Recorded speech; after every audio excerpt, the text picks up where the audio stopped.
Nanti kalau teman-teman nilainya kurang dari 20 detik, oh, berarti harus melatihannya lebih lebih sungguh-sungguh ya. Kalau yang sudah 40 detik bertahan nih kan, itu sudah sangat baik. Insya Allah itu teman-teman sudah dalam level kesehatan yang cukup baik ya. Jadi lihat ketika ada dorongan pertama teman-teman ingin bernafas, detik itulah jumlah bul teman-teman ya. Baik, persiapan. Tarik nafas ringan, hembuskan, tahan. Satu, dua, tiga, empat, lima.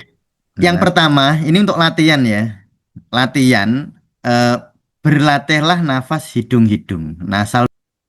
Nah, ini teman-teman bisa mencoba ini ya. Coba telan ludah Anda sekarang ya. Coba telan.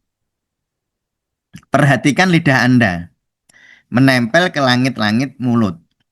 Itu posisi.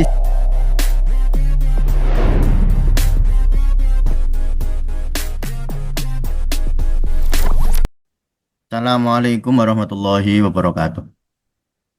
Bismillah, alhamdulillah, Allahumma sholli wa sallim ala rasulillah Muhammad ibni Abdillah.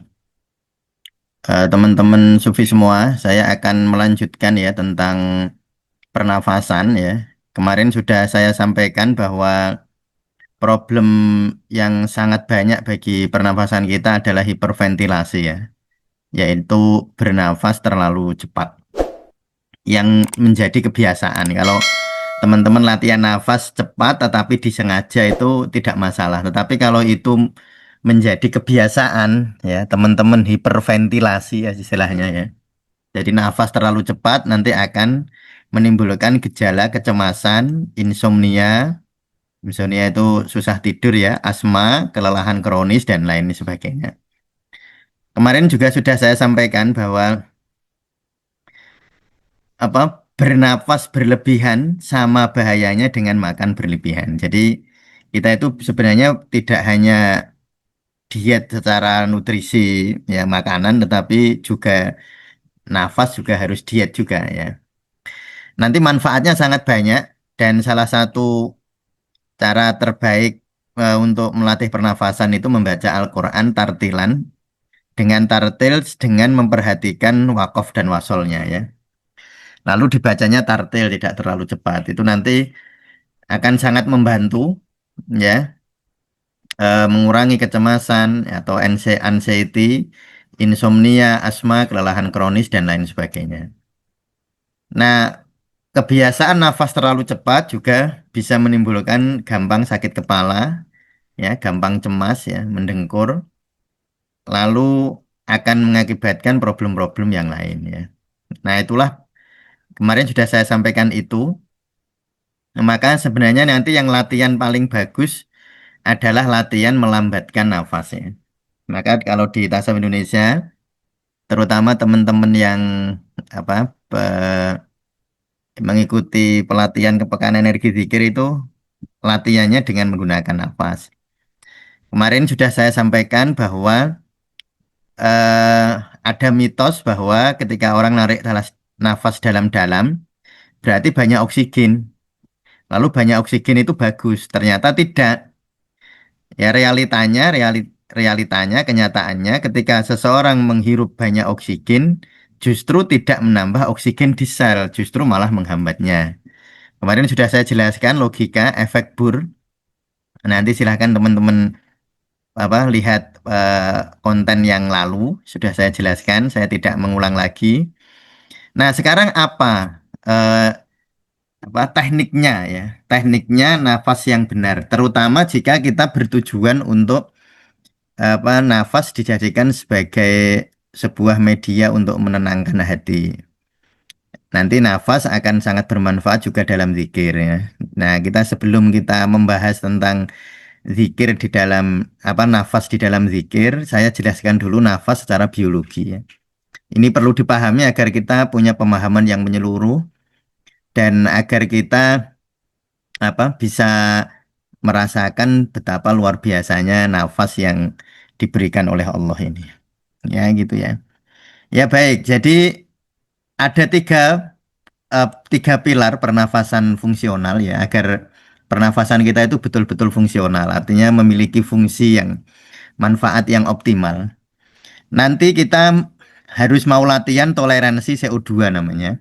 Nanti ada latihannya, ada apa namanya saya sampaikan ya latihannya. Lalu ada juga biomekanik, ada juga psikologis. Nah, tiga-tiganya ini harus dilatih ya. Kita harus melatih tiga-tiganya ini, biokimia, biomekanik, dan biopsikologisnya. Ya. Kita tidak hanya bisa memperbaiki mindset psikologis tanpa memperbaiki kimia darah. Nah, ini yang sering bolak-balik saya sampaikan bahwa sebenarnya suasana psikologis kita sangat dipengaruhi oleh kimia darah. Apa yang terjadi di dalam darah dan itu sangat dipengaruhi oleh pernafasan kita. Kemarin nafas diafragma sudah saya jelaskan ya.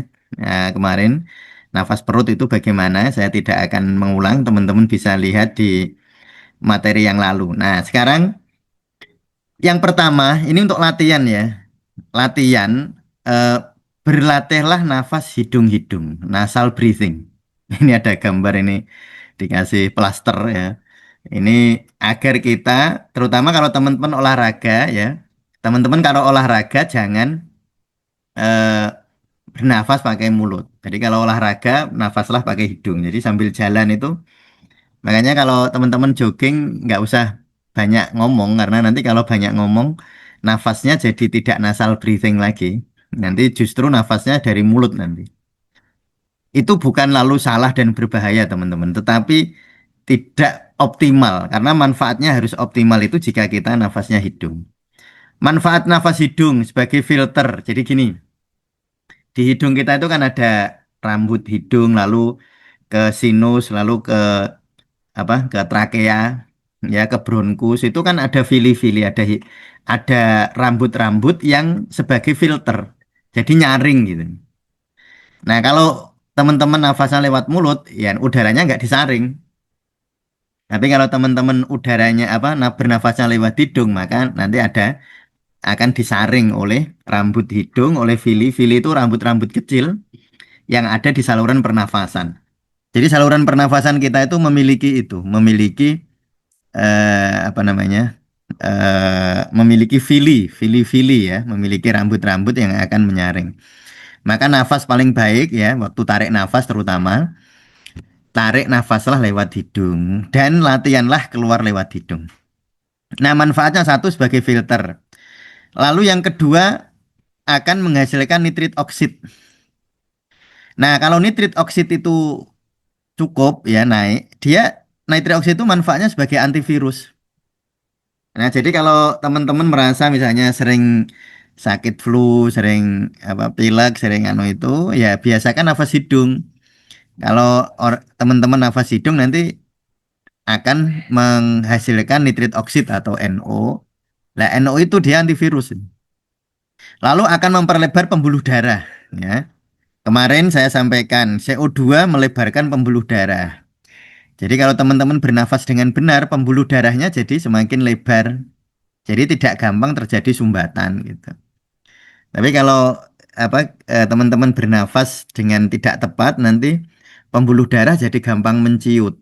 Bukan melebar malah menciut. Nanti akan terjadi banyak sumbatan. Lalu meningkatkan ambilan atau serapan oksigen 10-20%. Jadi oksigen itu kan sekali lagi jika teman-teman masih bingung silahkan lihat apa penjelasan saya di konten yang lalu ya.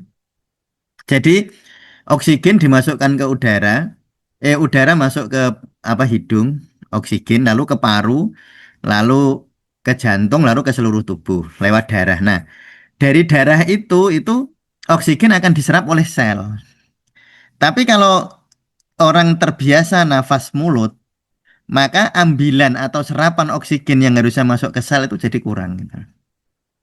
Ya, ini adalah akibat atau manfaat jika teman-teman bernafas lewat hidung. Nah, makanya ini ada apa dikasih plaster ini ya. Ini biar nafasnya lewat hidung, ya. Nah, itu ya.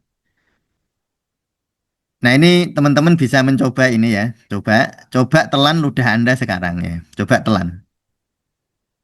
Perhatikan lidah Anda menempel ke langit-langit mulut. Itu posisi istirahat yang benar, ya. Coba kalau mulut terbuka, lidah akan turun, jalan nafas menyempit. Nah, jadi ketika teman-teman itu apa namanya menelan, nelan kan mulutnya nutup. Hmm. Kan nggak mungkin nelen mulutnya buka kan. Nah, nggak bisa nelen ya. Nelen itu mulutnya nutup. Lalu teman-teman apa menarik apa namanya menelan ludah. Nah, itu kan lidahnya menempel di langit-langit mulut. Nah, itu yang benar waktu nafas itu begitu. Jadi waktu teman-teman bernafas, posisi lidah itu seperti saat teman-teman menelan ludah. Nah, coba ya, coba teman-teman tak telan ludah. Nah, itu lidahnya nempel di langit-langit mulut. Itu posisi yang benar waktu kita bernafas. Kalau mulut terbuka, lidahnya nanti jalan nafas menyempit nanti. Jadi yang membuka nanti jalan makanan. Nah, dan itu ya menafas kan harusnya yang terbuka kan harusnya saluran nafas ya, bukan saluran makanan ya. Nah, itu tekniknya. Jadi kalau teman-teman ingin bernafas dengan benar, posisi lidahnya bagaimana? Coba teman-teman telan ludah. Dengan ludah, nah lidahnya itu seperti itu. Ya, waktu teman-teman bernapas, latihan napas maksudnya. Jadi kalau di kita sekali lagi di Tasom Indonesia nafasnya hidung-hidung ya. Lalu teman-teman juga bisa ngetes ini, ngetes Bolt ya. Ini sebenarnya di ngaji napas di konten Tasom Indonesia sudah pernah disampaikan oleh Mas Dika ya tentang Bolt ya. Nah, Bolt itu ngecek kira-kira nafas kita ini sudah bener apa belum ya atau kita ini masih butuh butuh latihan. Nah, gini caranya ya. Coba teman-teman tarik nafasnya nggak boleh gini, nggak boleh gitu ya. Ya tarik nafasnya itu seandainya ada rambut di sini nggak boleh gerak rambutnya, ya. Jadi kalau seandainya di sini itu rambutnya nggak boleh gerak. Nah, saking pelannya narik nafas. Jadi bukan bukan gitu ya. Nah, bukan tarik nafas besar lalu hembuskan, bukan tarik nafas lalu tahan nafas, bukan ya. Perhatikan. Jadi ini kita mau ngecek apakah nafas kita itu masih disfungsi zona merah ya, masih bagus atau nafas kita sudah bagus atau nafas kita merah, nggak bagus, rapotnya merah gitu.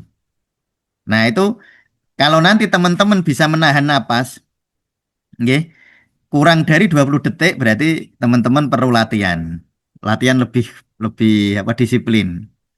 Kalau teman-teman bisa 40 detik nahan nafasnya itu luar biasa. Nah, itu sudah sangat baik ya. Nah, jadi coba tapi ini kan sering kali yang cara ngeceknya keliru ya. Cara ngecek keliru tuh tarik nafasnya terus tahan nafas. Nah, kalau kayak gitu ya nahan nafasnya mesti mesti panjang, bisa bisa panjang ya. Tetapi caranya silahkan ya. Ini cara ngecek nafas yang benar. Cara ngecek level ini namanya BOLT itu body oxygen level test. Jadi ngetes level oksigen tubuh kita bagus apa enggak. Ya kira-kira itu pernafasan kita atau bahkan bisa digunakan sebagai salah satu apa namanya salah satu kriteria apakah kita ini levelnya sehat apa enggak ya. Ya, nanti akan saya ceritakan juga pengalaman-pengalaman saya ya. Nah, gini. Jadi caranya sekali lagi cara ngetes apakah nafas kita sudah benar atau tidak atau level level apa oksigen tubuh kita itu bagus apa enggak ya. Tarik nafas, tarik nafasnya pelan, ringan, nggak boleh gitu. Jadi coba seandainya ini ada jari di sini, ini nggak kerasa, nggak terasa bahwa ada nafas keluar masuk, ya. Tarik nafas, ya teman-teman bisa istirahat ya 1-2 menit dulu. Kalau habis bicara biasanya akan tentu akan mengganggu ya. Jadi istirahat dulu, santai 2-3 menit. Lalu lakukan tes ini ya.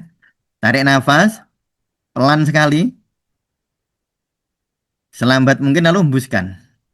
Hembuskannya juga sepelan mungkin seandainya ada bulu di sini bulunya nggak gerak saking pelannya tidak didorong gitu nggak didorong kuat-kuat ya tarik nafas hembuskan lalu tahan ya tarik nafas hembuskan, lalu tahan. Nanti kuat teman-teman kuat berapa detik ya. Nah, coba saya ingin langsung mempraktekkan ke teman-teman ya. Saya akan apa nyari stopwatch dulu ya.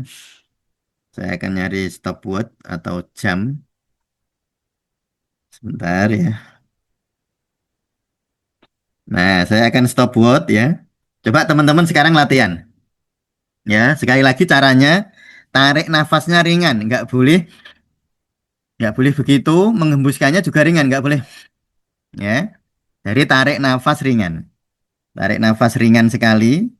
Ringan itu artinya tidak ngotot ya. Jadi santai, lalu hembuskan, lalu nanti ditahan. Kuat berapa detik, teman-teman? Baik, saya mulai ya. Teman-teman sudah paham? Tarik nafas ringan, hembuskan, lalu tahan.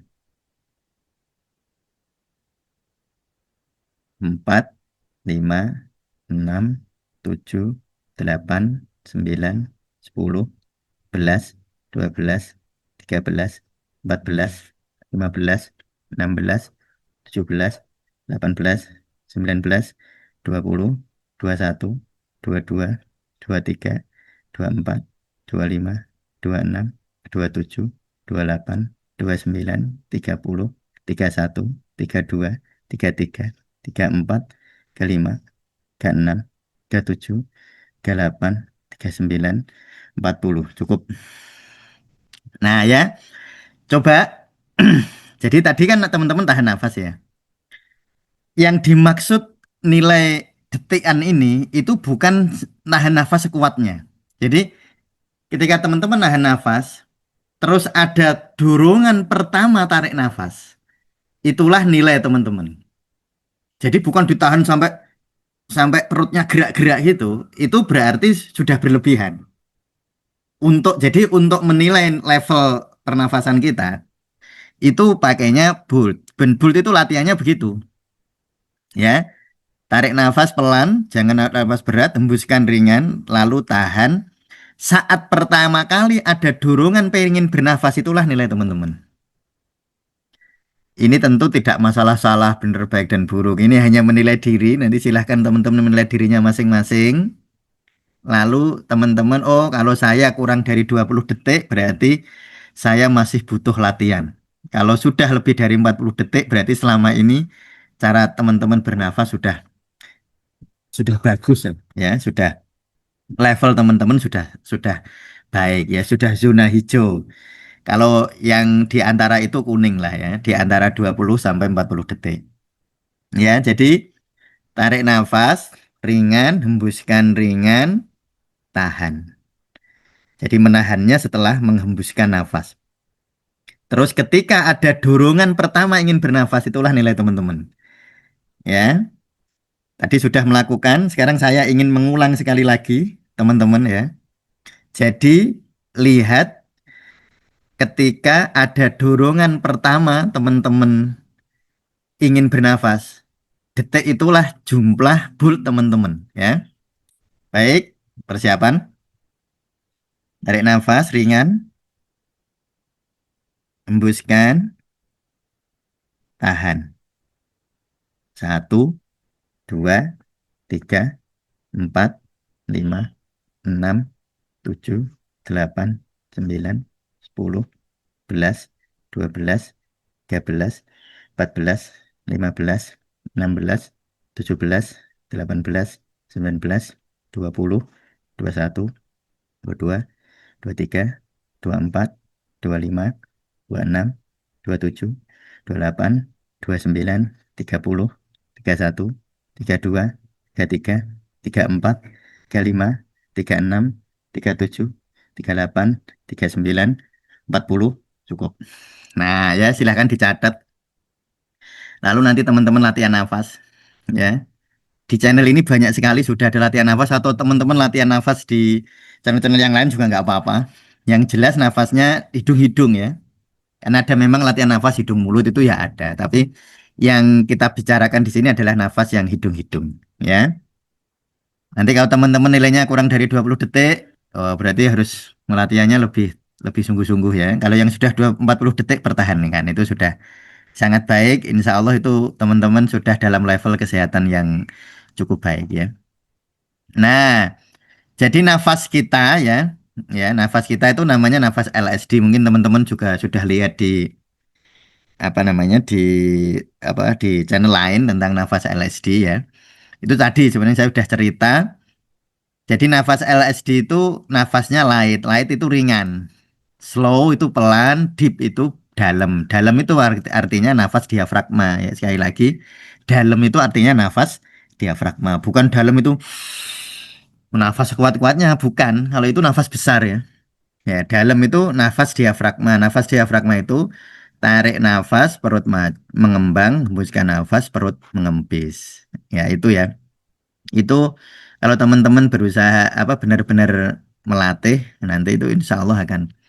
Ya, tolong teman-teman mungkin akan bertanya gimana cara nafasnya. Di sini sebenarnya di channel Tasawuf Indonesia itu sudah banyak tutorialnya sebenarnya ya. Teman-teman tinggal nyari ya, tinggal nyari.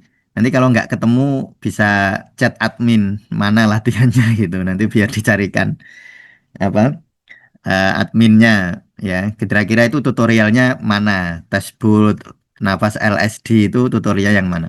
Memang nafas ini ya, teknik nafas LSD ini yang kita pakai di Tasawuf Indonesia ya karena ini sangat ilmiah ya. Eh, Jurnal-jurnalnya sangat berlimpah sehingga kita menggunakan nafas ini sebagai latihan dasar sebelum kita zikir. Jadi ini bukan bukan zikir nafas apa namanya nafas LSD itu latihan agar kita bisa bernafas dengan benar. Nah, nafas itu nanti kita jadikan wadahnya zikir.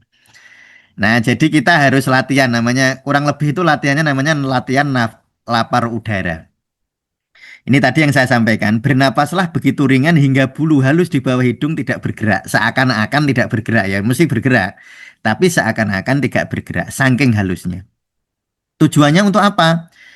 Untuk mereset pusat pernafasan di otak agar nyaman dengan CO2 tinggi. CO2 tinggi manfaatnya apa? Kemarin sudah saya sampaikan.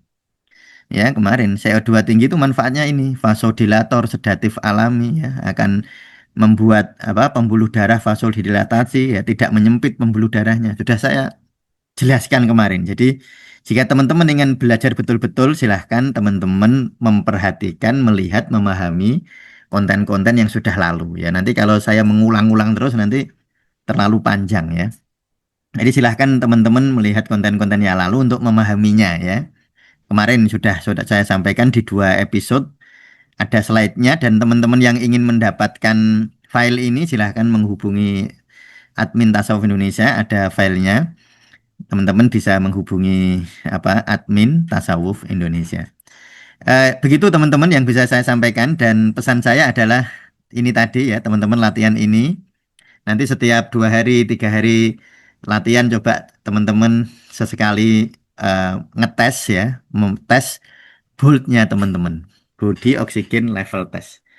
Nah latihan sampai nanti targetnya adalah 40 detik. Ya tentu nanti lebih panjang ya bagus ya. Ya saya kira demikian teman-teman. Saya sampaikan terima kasih sekali teman-teman sudah hadir. Semoga bermanfaat ya. Cukup sekian. Assalamualaikum warahmatullahi wabarakatuh.